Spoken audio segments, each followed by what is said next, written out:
One of the charms of the Lowcountry is an event like last weekend's Concours d'Elegance. Lisa Richardson and photographer Gustavo Rittia took it all in. It's an absolutely gorgeous afternoon here this Sunday at the Hilton Head Motoring Festival and Concours Elegance out at Port Royal Golf Club, where we have a fantastic display of vintage race cars, classic cars, aircrafts, boats, motorcycles, and much more. So join us as we take a tour around this fabulous place. And she is the president of the Hilton Head Island Motoring Festival. Caroline, thank you for joining us. I know we're in our 14th year. Can you tell us about this year's event and how everything's come together? Sure. Oh, it's amazing. It's incredible. The crowds are just unbelievable. I think we probably are going to have about 15,000 people here, which is amazing. I mean, the weather is gorgeous. And, you know, I think a lot of it is we're at this gorgeous setting at the Port Royal Golf Club. People love coming here. They're relaxed. They enjoy. They're amazed that we have 175 cars out on the show field. We've got a whole exhibit called Life in the Suburbs, which is taking you back in time to the suburbs. Fantastic. We've got boats. I know. We've got motorcycles. We have everything that's motoring. Well, that is certainly awesome, and we're enjoying it so far. But tell us about this year. You have a new element. I understand you brought in some aircrafts this year. We did. The location of the event with the Port Royal Golf Club is very close to the Hilton Head Airport. So we thought, what else has a motor on it? Vintage aircraft.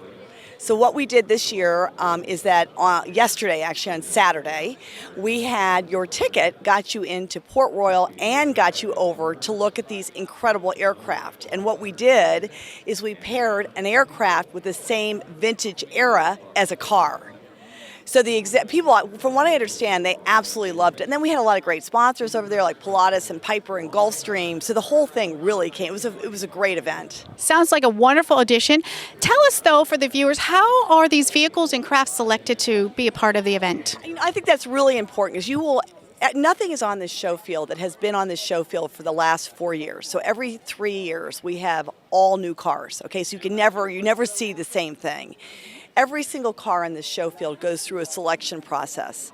Saturday is our car club showcase. All those car clubs have been specially invited.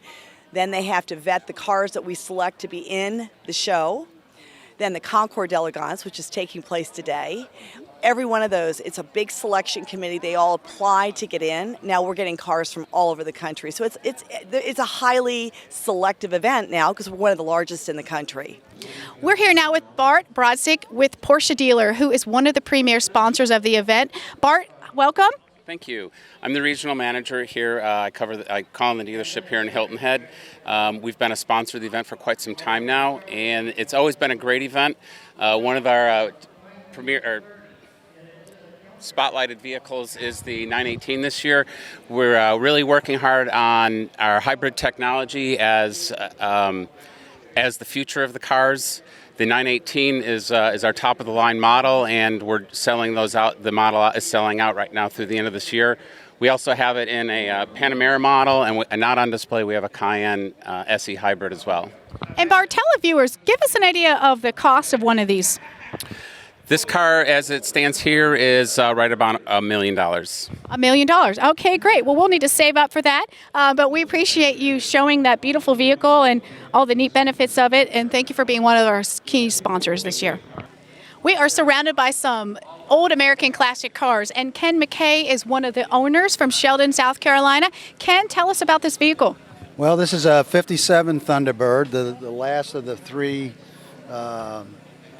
beginning years of the Thunderbird, 55, 6, and 7. This was the final one. And in 1957, they offered a few options that they didn't have in the earlier models.